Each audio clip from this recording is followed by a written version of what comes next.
I started SheRose because when I first graduated from Grambling State University, I was working in the corrections field, basically as a probation officer and a parole officer. And I was just seeing so much with girls and boys, but working with girls, that was what I really wanted to do. Oh my gosh, I can't imagine, just to try to survive. I was like, we need more outlets in the community for these young girls. Finally, I was teaching at a high school. We were working on resumes. And I was like, okay, we're doing resumes today. And the girl was like, I'm not doing a resume. I'm marrying a rich NBA player. What I need a resume for? I really want them to experience things. Like when they get older, I just picture them saying, yeah, I was in this program. We did this. And they're gonna be like, wow, you did all that? That's, that's what I want. And them to try things where they say girls can't do that. I always say we're gonna do it 5 times. But my mom would say, what a man can do, a woman can do. Society might not count you as worthy, but you are a human. The main challenges is probably always gonna be funding.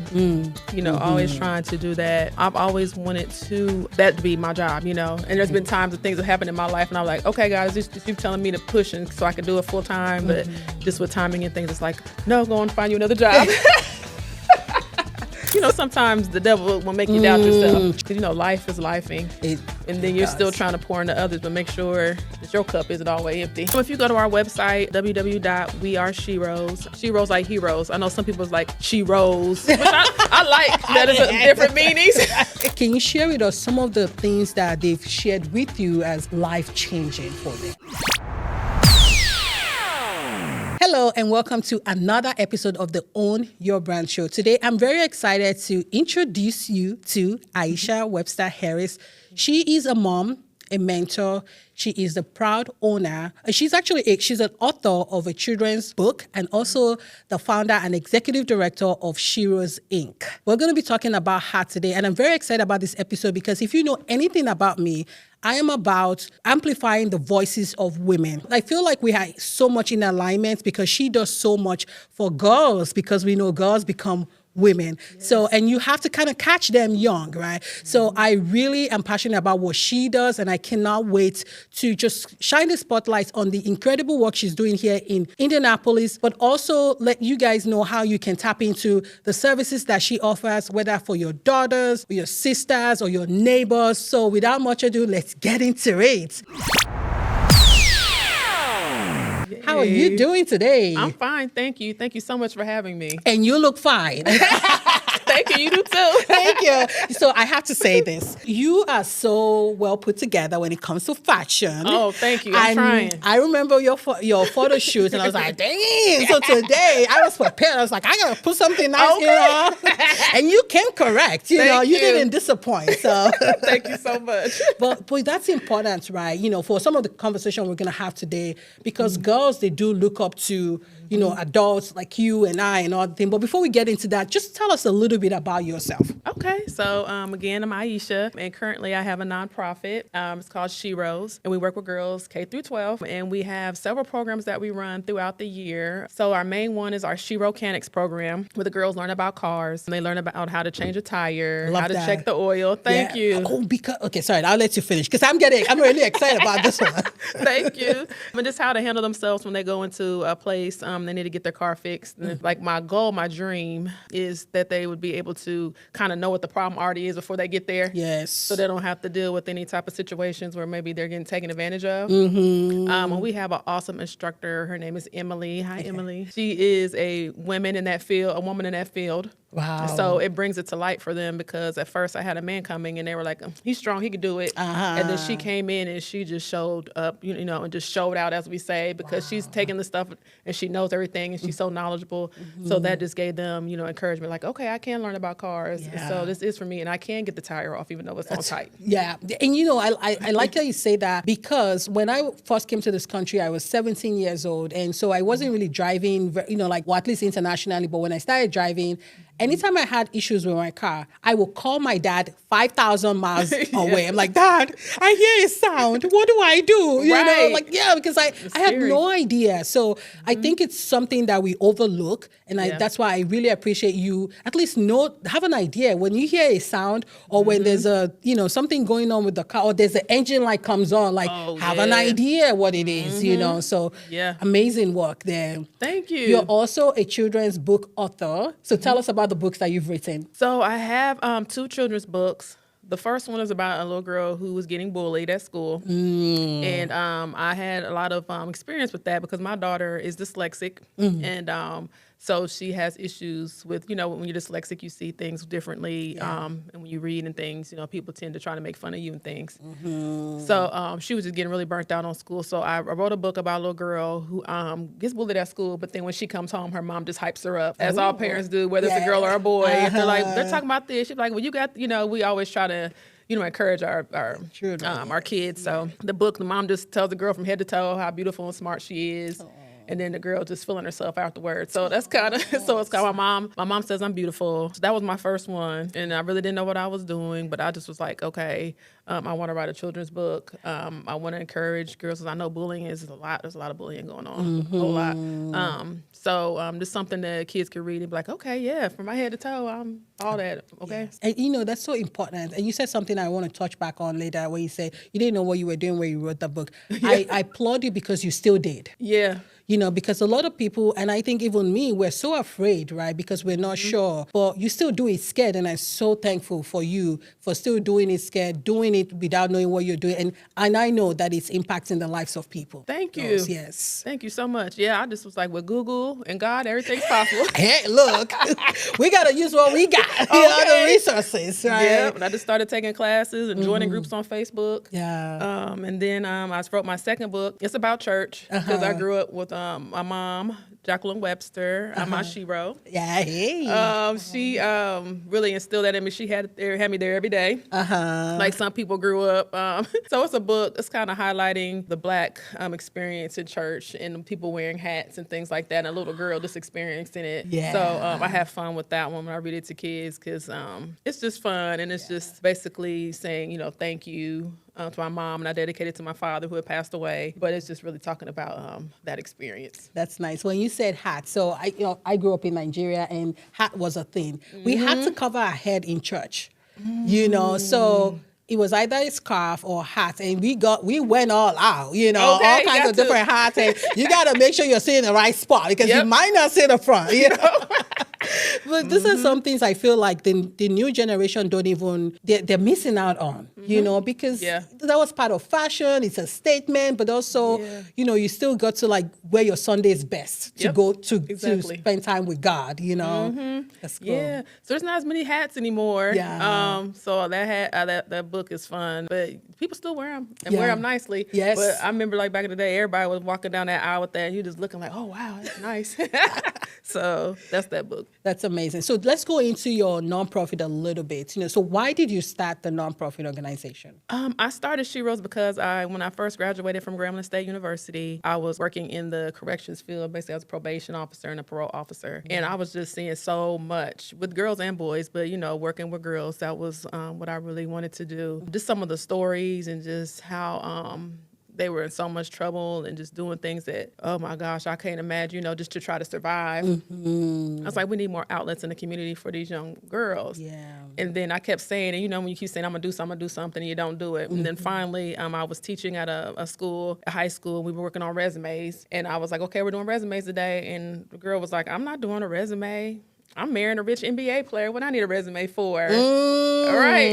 And the girls was like, yeah, go to Miami, to get this, surgery here. Like they knew every surgeon. They told her what kind of hair weave to buy. Wow. What all she needed to do to her body, where she needed to hang out. They had a whole plan for that. But I couldn't get them to fill out an application or do a resume here in the city. Wow. Right. Wow. That's I was crazy. Like, that's it. And I said something to her. It was kind of like, you got to save yourself. You got to do something. But that's how the word SheRose, that's how the name SheRose came, because of that situation. Like, no, girl, of course, you want to find somebody, you want to get married and things like that. That's fine. But just to say, I'm not going to do anything, and this man going to come save me off of here, Oh my we're goodness. not doing that. Yeah, no, because it's very different out there when you get married. You have to hold your own, and you cannot. Well, look, I am just so glad you're teaching them young, because if they're thinking like it's a whole different ball game. It is. So, so SheRose. So how long have you guys been in existence now? We celebrated 10 years last year. Congratulations. Thank wow, you. That's amazing. Thank you. So tell us a little bit. I know you talked about the mechanics program, but I know you do so many other things, right? Yeah. So tell us a little bit about that, but maybe start with like the age range of the kids too. Okay. When I first started, it was 6 through 12. Okay. Younger ones were coming with their siblings, and people were like, "What about the younger ones?" And I'm like, "You know what? You do need to get them young too." Yeah. So it's K through 12. We take everybody as long as they can come in. They're potty trained. That's important. They can go to the bathroom. Right, yeah. They're welcome to come. But then more than anything in the programs is giving them experiences like they never thought they may be able to do. We went skiing several years back, and it was fun. We went fishing. Wow. That was something they never experienced. Yeah. I walked away for a minute, and they were in the water with some of the board members and people like up to their knee. I'm like, get out of there. Like they was really trying to get in. Oh my goodness. And at first it's like, worms, ew, ew. Because that's what I was saying. I didn't want to touch it. But they loved it. And then we've gone horseback riding. Nice. We went to a cave. Wow. Yeah, it was scary. Once I got them in there, I was scared. But then when they came out and they started doing TikToks, I was like, ooh, they're healed. I was like, oh my God. I started traumatized. So sometimes I'm like, okay, don't push it too far. But I really want them to experience things like when they get older, I just picture them saying, yeah, I was in this program.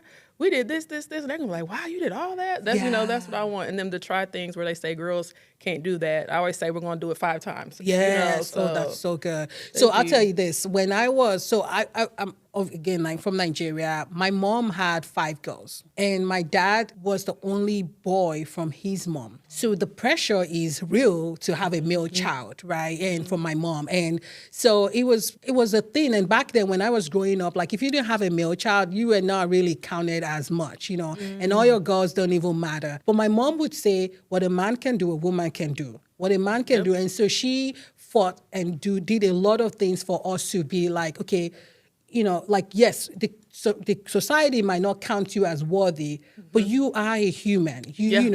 So I love that you implement a lot of those things and just giving them that self-confidence, like you matter too. Yeah. And it builds a lot of confidence when you try things you never thought. You're kind of like, okay, I got to try this. But so we've been successful with just coming up with ideas and stuff for the girls to do that. But one of our main things is swimming, the swim lessons we do every summer. Yeah. Because we went on a field trip one time and everybody was standing around the water like, I'm not getting in. And I remember in high school, I didn't get in either. Me and my friends were on the side. We didn't pass any test and we did not learn how to swim. Wow. And then I know they were like, my hair and this. And I was like, this is the same thing we were doing. And I'm like, okay, we got to try to stop this. So now when we do it in camp, I have a stylist come in. She talks about hair, talks about how, yes, it's chlorine, but this is what we're going to do. We make sure we talk a lot about hair and how to take care of you if you have braids. So that eases their mind a little bit because kind of the main thing is the hair. Like, oh, I don't want to mess my hair up, And some people think it sounds silly, but culture, that's, we don't mess our hair up, But, it takes a while. Yeah. So, to get that out. So we got, we do that every year, and then we swim, and the girls, they do so well. Wow. Like, they're jumping off the diving board. Wow. Like, we have some, like I always say, when I do the post in the summer, we have some future U.S. Olympic gold medalists in that. Amen. Some of them are swimming so good. I'm on the sideline like, oh my gosh, because some of them start off, they're so scared. Most people are when you get in the water. But we've been blessed to have some good instructors over the years that's really helping the girls become confident and become really great swimmers. I can't wait for one of them to be on a swim team. Like, I'm going to be there. Like, yeah, oh my God. I knew how when she first started. Yeah, I can't wait. That is amazing. Thank you. I cannot swim, but and it's something that I want to learn, but I see the value because, a few years ago we had COVID. Like anything can happen. You have to be prepared, and I feel like those are basic skills, just learning to swim, survival skills, so that's really cool. And then also teaching them how to handle, some of the, like the hair, because when things happen, you're not thinking about your hair, but at least you can figure out how to. Right, you got to save yourself. Exactly. Right, that's good. Oh, wow. So I know you've probably had a lot of testimonials from working with these kids for over 10 years, right? And can you share with us some of the things that they've shared with you as life-changing for them? I know the swimming is a big one, being able to do that. I think we do a lot of things where the girls have to get in front of each other and like speak and talk, like do their public speaking. I know that helped because they were already used to being in front of people and doing that. So I'm happy about that. I think even with one of the moms telling me she had a flat tire and one of the girls attempted to go out there and try to do it. Now, she said like this, she was calling AAA, but the fact that she was even trying and like, oh no, mom, say that. We're not waiting here all day. I'm about to do this. Wow. Okay. That's nice. That's good. Yeah, that made me very, very happy. So, and then we do cooking. Oh, that's good. That's one of our programs. I think we did Thanksgiving meals one year because I know that's one thing. Being able to host people. A lot of people take a lot of pride in that. Yes. And I know that was something that I was like, oh my gosh, that's trying to do all that if you don't know how to do it, if you grew up in a small family. Yes. So we did that one year, and then all the families came together and they ate, so they're able to know like, okay, well, this is what we're doing. And then we talked about what the meaning of it was. So at least they'll have an idea in their mind, okay, if I have to host an event and it's big, this is how I do it. Thank you. And we tried vegan food before. A lot of them were saying yuck, but a lot of them said yes. So introducing them to it. And then brunch, and like just all that, we try to do all the different themes. So when they get older and when they're like, okay, I need to be able to cook or do different things, I'll be able to do it and then even be healthy with it too. Yeah. And then we do desserts and stuff too. But cooking is definitely one that we do because we want them to be able to take care of themselves. Yes, yes. I'm finding that a lot of times when you want to be healthy, you have to take control of your cooking, of the things that go in your mouth. And easy to just do that when you have some skin in the game when it comes to, actually the cooking. Maybe not all things, but at least, so I think that's really important to have those conversations. Yeah, so that's a good one. And then we do self-defense also. Oh, yes. Yeah, that is important. Yeah. Yeah. So just being able, especially like when you go off to college, because I have some girls that have gone to college, being able to be aware of your surroundings. Yes. When you're at a party and things like that, what to look out for. And we do self-defense in different ways. We've had karate, we've done boxing, and just self-defense, like all the different things we have to do if someone's trying to attack you and things like that. So we're trying to incorporate all those different things. That's incredible. So this is a nonprofit organization. How do you fund all this? God's blessing. Oh my gosh, it's hard. Grants, we try to do as many as we can. It's so competitive, it's hard, but we just keep trying. And we've had a lot of support. A lot of people have really, helped us. So I'm grateful for that. When there was a lot of no's, there's always some yeses too. That's kept us going. So fundraising, we try our best to do fundraising. We're gonna do some more. Yes. Yeah. And then just people donating when they can has kept us afloat. That's good. Now, I know it takes a village to get all this done, and you've mentioned a couple of people that helped too. So, tell us a little bit about some other people that are involved in making all of this happen. Oh my gosh, yes. My board is awesome. And a lot of people say, is it a working board? Yes, we have several that are really into it. I've had some on the board since I started. I don't know if there's a lot of 10-year board members around, but I do have a few who have stuck with me the whole time, which is, I'm just blessed for that. And then we also have volunteers. And then a lot of my girls who have graduated, they come back. Oh, nice. Yeah, I had to work late because I work another job. And I had to have someone look after the program for me. And my girls who have left the program, they're in college and working jobs, come back and they took over the whole thing. Well, that's a blessing. It is. They have really been a blessing. I'm just, so happy to have them in the program, that their mothers entrusted them with me, and the fact that they still want to be around and help when they have so much. Generation. Yeah, they have a lot going on there in their early 20s. That's when a lot of stuff happens, and they still, if I say I need help, or they will check in with me and say, hey, how are you doing? You need help? They're really invested in the program, and I'm proud of all of them. I've been to their graduations, and one of them pledged my sorority, and I got to pin her. Oh, and I was crying the whole time. I was gonna say, you're building legacies. Thank you. Oh, yeah. That's incredible. Thank you. Yeah, it was a ceremony. She invited me, and I got to pin her, and my hands were, I was crying, and she always used to laugh because she was like, Miss Ice, you're so silly. And then when I was crying, she was trying not to laugh. She was like, it's okay. I'm like, is it? Such an honor. That's so great. Thank you. Oh my goodness. So I know that there's, nothing that is great without challenges. So can you tell us some of the main challenges that you have? The main challenges is probably always going to be funding. Always trying to do that. I've always wanted that to be my job, and there's been times that things have happened in my life, and I'm like, okay, God, is you telling me to push so I can do it full time? But just with timing and things, it's like, no, go and find you another job. So, but I still, hold it as a high priority. I really love the group. I love the moms, the kids. It's just, it's like a family. Yeah. So that's a challenge. I feel like sometimes, and a lot of nonprofit leaders probably feel this way. You're like, am I making an impact? Like, why am I so much work? Because like if you work a 9 to 5, and then when you get off, you're not off. Right. Well, yep. Right. And then the weekends aren't weekends because you got to get the grant, and you got to get stuff done. Right. So you put in a lot of work. So sometimes you'll question yourself, like, okay, is this right? Am I doing things right? Is it an impact? Are the girls learning? You know, Yeah. because I had a mentor one time that's like, don't give out book bags. What can you measure with a book bag? What is the book bag going to do? Like, it's going to be on the floor in a couple months, you Right. know? How are you measuring your impact? What are you really doing? So that's always a question. And it's like, are the programs, you know, because those are our main ones, but then I always bring in other things. If the girls have learned how to sew. Wow. Okay. Yeah, we brought in some people who taught them how to knit. Oh, wow. That's Yeah, good. so, and they're going to be learning sign language. So, yeah, whatever I could think of that I'm like, I just really want them when they graduate and sit down and be like, okay, some are going to go to college, some aren't. But I want them to have so many skills when they're like, oh, man, I learned all this from SheRose. This was good. Yes. I already have, you know, and then I have several of them who started businesses. And when we had our 10th anniversary, they were vendors at the business. Oh my God. They made so much money. When you said that, you're like, impact is one of the things that you have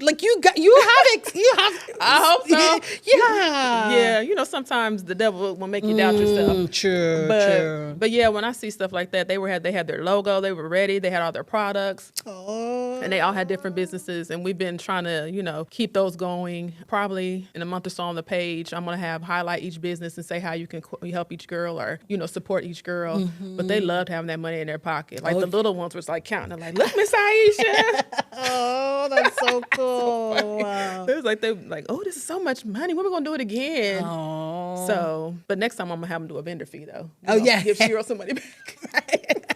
Hey, because it's like giving back to the next generation. So, yeah. And I want them to know when they do vendors, it's usually not free. You got to pay. True. That's a lesson to learn, too. Yeah. Yeah. And sometimes it can be very expensive, too. Very. So, yeah. So that's the challenge, is just making sure I'm making an impact and not just having programs and fun and book bags, as the mentor said. And nothing against book bags. People give book bags. I don't want anybody to think I'm shading them. Right. But book bags are important. You need to carry your supplies. Right. But she was just saying, as far as measuring impact, what are you actually doing that's going to, you know, help them in the long run? So that funding and just trying to stay motivated, because, you know, life is lifing.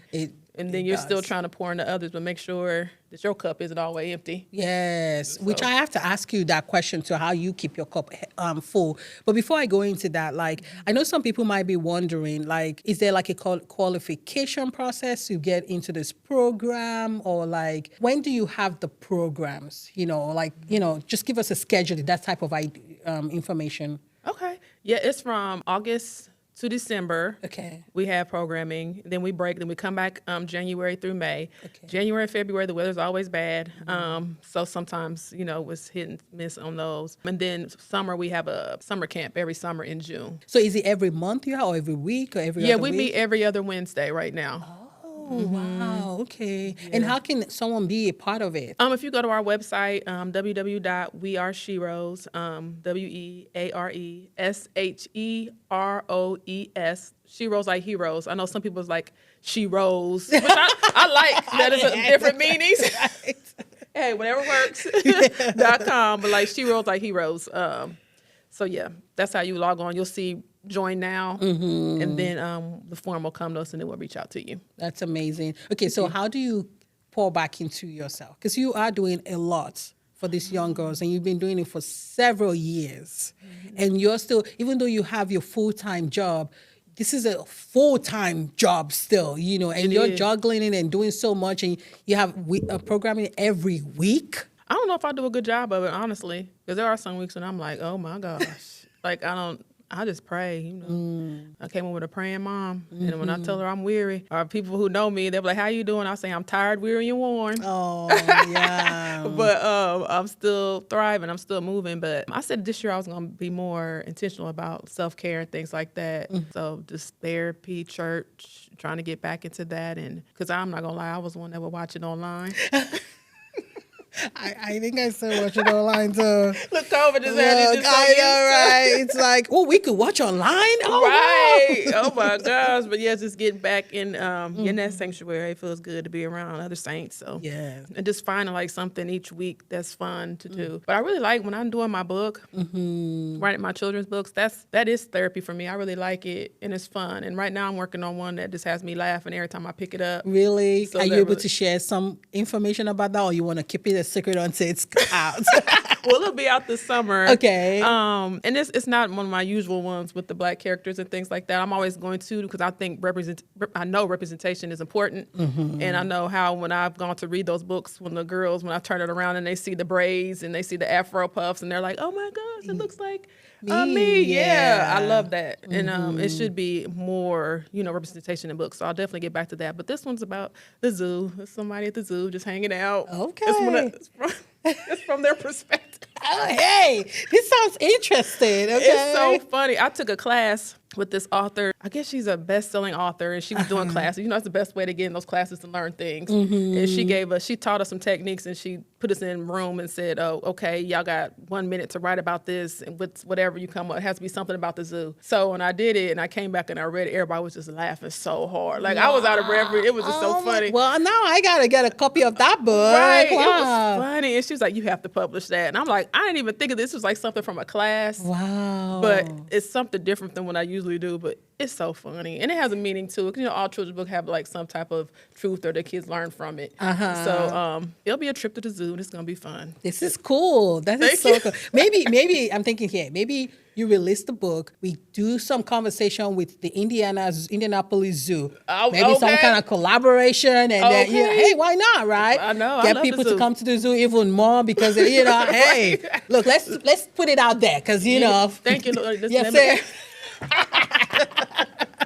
Okay, speaking into existence. Yes, absolutely. Because it's Thank not, you. I'm sure it's going to help people. I know my husband and I try very hard to take my kids to different zoos whenever we're in different towns because, like, even it applies to farming too, but there's some animals that you've never seen that they're not every day, And so you have to make an effort to actually go learn about them, So I think it's really important to, but I also feel like beyond learning about them, it's just amazing and cool to see what God created. Okay. It's like there's several versions and different differences. So, it's like, wow, he just sat and just created all this variety. Like, that is amazing. It really is. Yeah. So I'm looking forward to that book. So Thank you. yeah. So what would you? So you have such a long career doing nonprofit work that you are passionate about, and you have real impact. Because we've talked about how some of the people that have graduated are coming back to help and all the things But I know there's somebody out there listening, and maybe at the very beginning stage of putting together their business, whether that be nonprofit or for profit, and they're looking at you like, how does she do it? Like, what are some of the things you can speak into their lives to encourage them at this time of their life? Okay, yeah, that one's hard. I think especially with a nonprofit, people will tell you not to do it.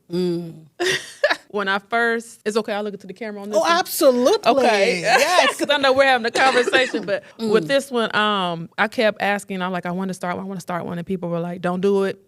They said it's going to take all your time. Starting it's going to take all your money. You're going to be paying for it. Everybody's not going to give you money right at the beginning. And they were telling the truth. Because it is time away from your family. It is, if you already have to work a job, you are going to have to, it's another 40 hours you're going to be adding for something else. And, and I almost took it like, okay, don't do it. But if it's really something that you want to do, and you have the means to go ahead and fund it on your own for a while, or if you might have people who would just donate to you to get you started. If that's something that's on your list and you want to help people, there's so much going on in the world, and especially for these next couple of years, a lot of people are going to be hurting, a lot of people are going to need help. So if there is a ministry or something in your heart that you really want to do, go for it. It's not easy.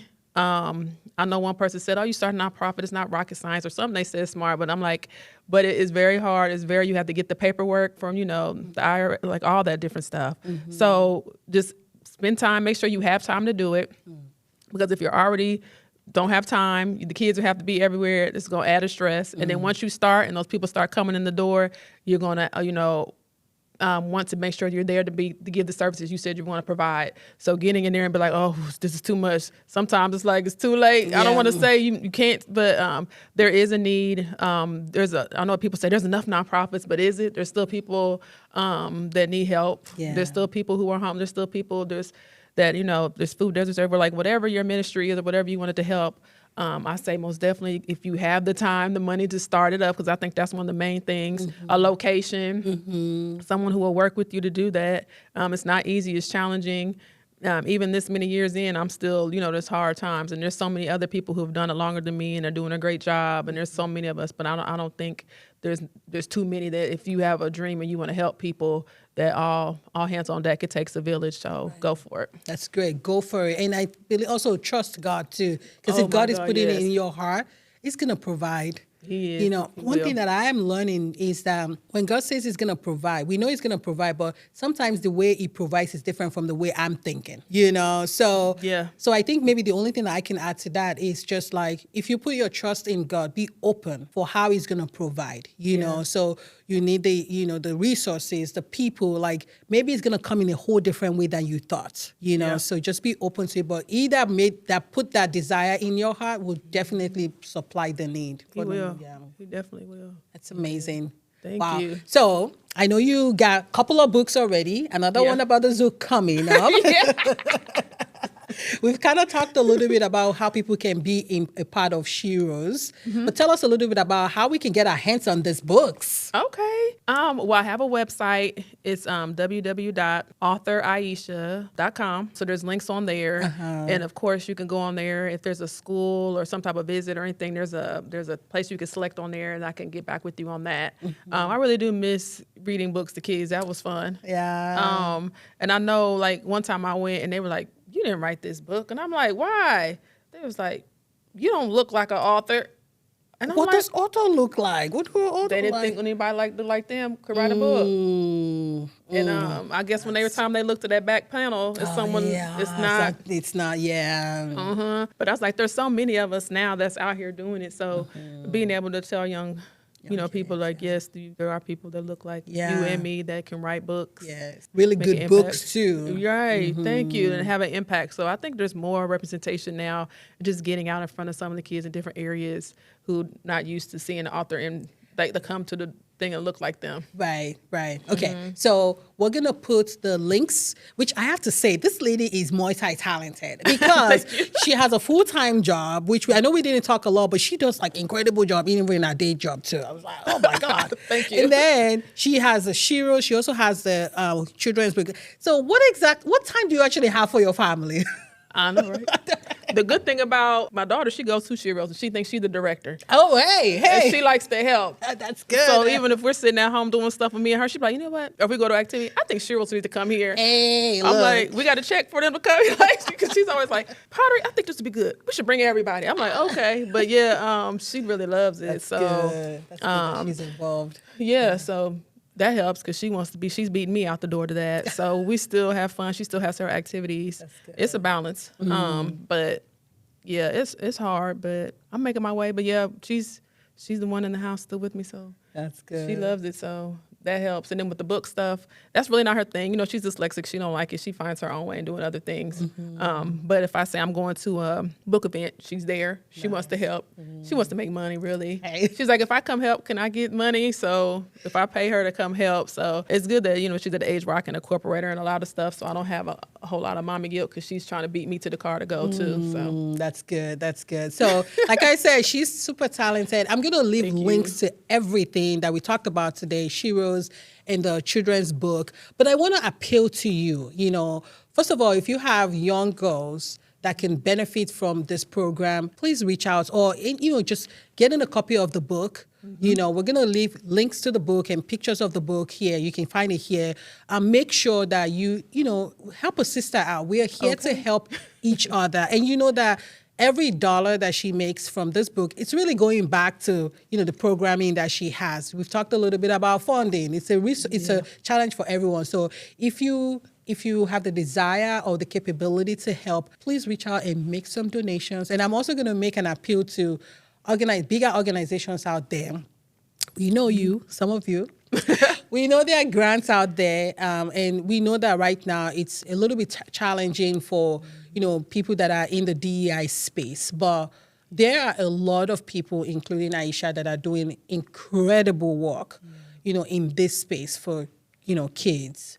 And even parents are even benefiting from this too, indirectly, right? So, so I am just appealing to you to, help, support, do not just discount everyone or the programs that we've spent so much hours and time, years building up to have diversity, right? And then now it seems to be crumbling. So we're going to be reaching out. I know that you're doing some research on some grants writing and grants, So I'm hoping that you would see the merits and the purpose and the bigger picture of the impact that she's having, and then you would support. So thank you so much for that. And also, if you have a passion for helping kids, hey, I'm sure you need help, right? All hands Wanna on volunteer? deck. Yes. Or even if you're a young adult too, right? You have an idea, the passion too, that's definitely so much needed. So, but thank you so much for coming. You. This has been so much fun getting to know you more and some of the things that you do. It's incredible. Thank you. You're incredible too. Thank you for this platform. I appreciate you so much. Yeah, you're welcome. All right. So until next time, be sure to continue to own your brand, lift up, show up, and speak up, because you got this. All right. Take care. Bye. Bye.